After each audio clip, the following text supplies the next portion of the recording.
pertama kali mendengar ada orang yang hafal Quran 30 juz dalam waktu 30 hari.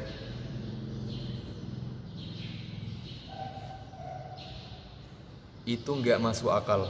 Itu sangat susah sekali diterima oleh logika. Bagaimana mungkin Quran yang setebal ini, Quran Mushaf Utsmani yang terdiri dari 604 halaman dan 302 lembar hanya dihafalkan dalam kurun waktu 30 hari. Itu sangat tidak masuk logika. Dulu pemikiran saya bahwa orang yang menghafal Quran 30 juz dalam waktu 30 hari itu sama sekali nggak mungkin, sama sekali mustahil. Itu dulu. Semenjak saya belum tahu kalau ternyata Allah sudah berjanji dalam Quran, dalam surah Al-Qamar sebanyak 4 kali tentang kemudahan menghafal Quran. وَلَقَدْ يَسَّرْنَا الْقُرْآنَ لِلذِّكْرِ فَهَلْ مِن مُدَّكِرٍ. Al-Quran ini udah dijamin sama Allah kemudahannya untuk dihafalkan dan untuk dipelajari. Oke lah, kalau si doi yang berjanji, potensinya sangat besar sekali untuk diingkari. Tapi ini Allah yang berjanji, Allah Subhanahu wa Ta'ala yang berjanji. Apakah Allah akan mengingkari janjinya? Nah, di tahun 2019 saya mencoba untuk memberanikan diri ke suatu daerah yang dimana di situ ada sebuah yayasan yang buka tempat menghafal Quran itu hanya kurun dalam waktu 30 hari kita bisa menyelesaikan hafalan 30 juz. Dan hanya membutuhkan waktu 24 hari saya dapat menyelesaikan hafalan Quran saya 30 juz. Saya tidak sombong. 30 juz itu bukan sebuah hafalan yang mungkin yang saya hafalkan dalam kurun waktu 24 hari. Kita akan bahas lebih panjang lagi. Oke, menghafal Quran 30 juz dalam waktu 30 hari. Waktu yang sangat singkat untuk menghafalkan ratusan lembaran kalamullah ini. Tapi bukan sebuah sesuatu yang mustahil juga, karena kemudahannya sudah dijamin oleh Allah. Tapi yang perlu teman-teman tahu, menghafal Quran 30 juz, satu mushaf Quran itu dalam waktu 30 hari, bukan sebuah proyek mungkin. Oke, saya ulangi, bukan sebuah proyek mungkin. Jadi kalau misalnya teman-teman punya kenalan atau teman yang sementara menghafal Quran dan ternyata dia mampu menyelesaikan hafalan Qurannya 30 juz dalam waktu 30 hari atau bahkan kurang, itu jangan dikira hafalan Qurannya dari surah Al-Fatihah sampai An-Nas itu lancar. Oke, karena saya ulangi, ini bukan proyek mungkin. Oke, baik, saatnya kita bahas lebih panjang lagi. Tapi sebelum itu, untuk teman-teman yang belum subscribe channel saya, silahkan di subscribe dulu. Dan jangan lupa untuk tekan tombol loncengnya supaya teman-teman selalu dapat notifikasi ketika saya mengupload video kembali. Oke? Menghafal Quran 30 juz dalam waktu 30 hari. Bisa kok, bisa. Kenapa? Nah, pengalaman saya nih teman-teman, karena saya udah pernah ikut kegiatan itu, menghafal Quran di tempat yang targetnya 30 hari 30 juz.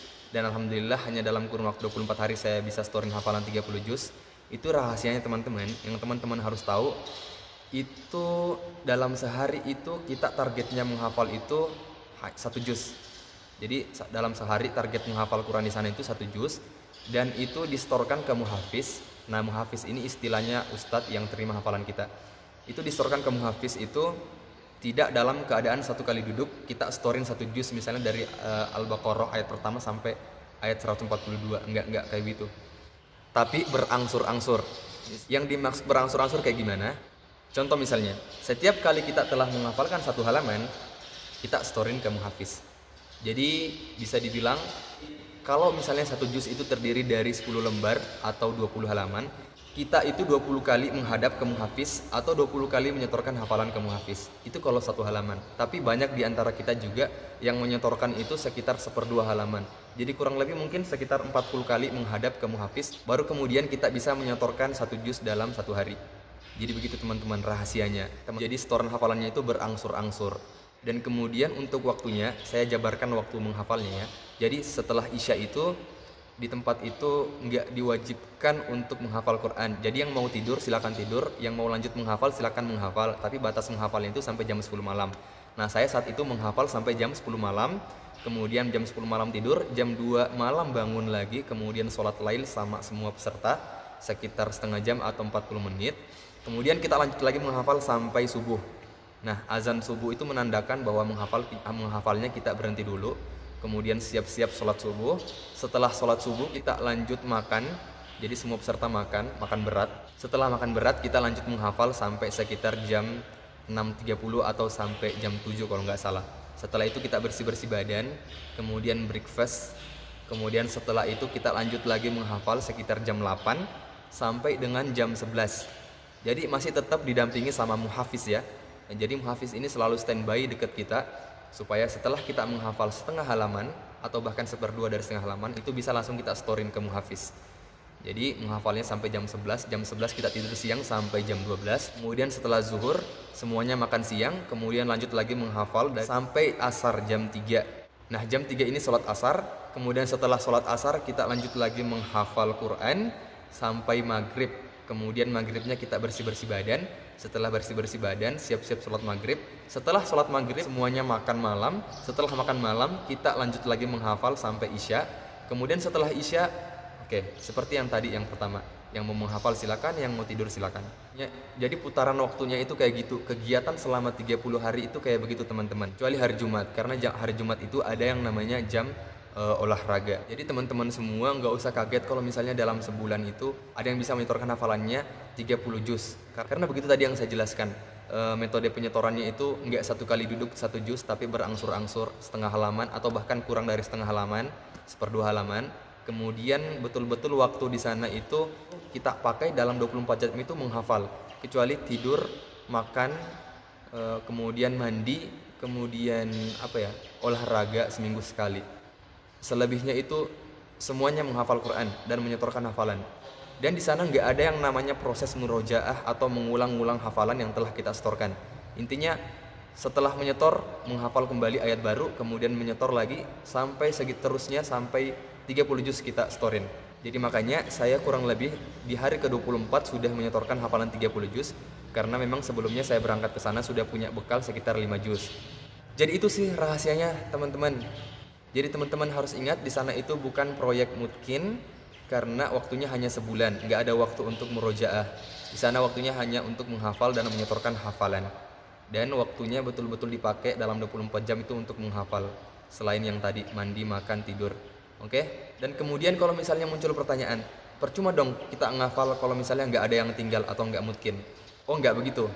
Sisi positifnya sangat banyak sekali yang saya rasakan ketika dari sana. Walaupun hafalannya mungkin nggak mungkin atau banyak yang terlupa, tidak banyak yang tertinggal, tapi sisi positifnya yang saya dapat di sana adalah yang pertama, motivasi sudah jelas tentu. Kemudian kita akan diajarkan lebih menghargai waktu. Kemudian yang ketiga, yang paling penting teman-teman harus tahu adalah ketika teman-teman sudah ikut kegiatan di sana dan telah menyetorkan hafalan 30 juz, kemudian kembali ke rumah, tugas besarnya itu melancarkan hafalan. Teman-teman akan merasakan sendiri perbedaannya sebelum teman-teman berangkat ke sana dan ketika teman-teman akan melancarkan hafalan. Karena teman-teman akan lebih mudah menghafalkan. Karena kenapa? Karena teman-teman sudah pernah menghafalnya dulu dan teman-teman sudah pernah menyetorkannya dulu. Mungkin sebelumnya yang satu halaman itu kita hafalkan dalam kurun waktu 1 jam atau bahkan lebih. Ketika pulang ke rumah, ketika mau melancarkan hafalan itu bisa teman-teman hafalkan itu 30 menit atau bahkan kurang. Nah itu sisi positifnya. Saya mengibaratkannya juga kayak gini. Kalau misalnya kita pernah ke sebuah daerah, kemudian dalam kurun waktu atau 1-2 tahun kita mau ke daerah itu lagi, tentunya akan lebih mudah kita melewati jalan, akan lebih ada gambaran ketimbang kita sama sekali belum pernah masuk ke daerah itu. Oke, teman-teman mudah-mudahan paham apa yang saya katakan barusan. Nah mungkin itu teman-teman isi konten kita pada hari ini. Saya mengharapkan ada banyak kebaikan dan kemudian manfaat yang bisa teman-teman petik dari video saya kali ini. Yang ingin saya katakan ke teman-teman adalah menghafal Quran itu bukan tentang siapa cepat, siapa yang lambat, tetapi siapa yang terus istiqomah dalam menghafalkan Quran. Kalau diberikan anugerah cepat dalam menghafal Quran sama Allah, yaitu alhamdulillah. Dan kalaupun misalnya kita lambat dalam menghafal Quran, ya tetap alhamdulillah karena kita diberi niat oleh Allah untuk menghafalkan Quran. Itu yang terpenting, karena nggak semua orang punya niat dalam menghafalkan Quran. Jadi untuk teman-teman yang saat ini menghafalkan Quran, cepat ataupun lambat, tetap istiqomah, tetap konsisten. Semoga semua keutamaan-keutamaan yang sudah disiapkan Allah untuk para penghafal Quran, itu teman-teman semuanya bisa dapatkan dan teman-teman bisa raih di dunia dan akhirat. Ada satu quotes yang pernah saya baca di Instagram. Bunyi quotesnya itu begini: 1 juz dimulai dari 1 surah, 1 surah dimulai dari 1 lembar, Satu lembar dimulai dari satu halaman. Satu halaman dimulai dari satu baris. Dan satu baris dimulai dari satu ayat. Dan satu ayat dimulai dari satu huruf. Itu artinya bahwa segala pencapaian yang besar butuh satu langkah kecil untuk memulai. Nah, kalau sampai saat ini kita nggak memulai, maka bisa dipastikan kita nggak akan pernah sampai. Oke, sekian video kali ini. Assalamualaikum warahmatullahi wabarakatuh. Alhamdulillahi Rabbil Alamin.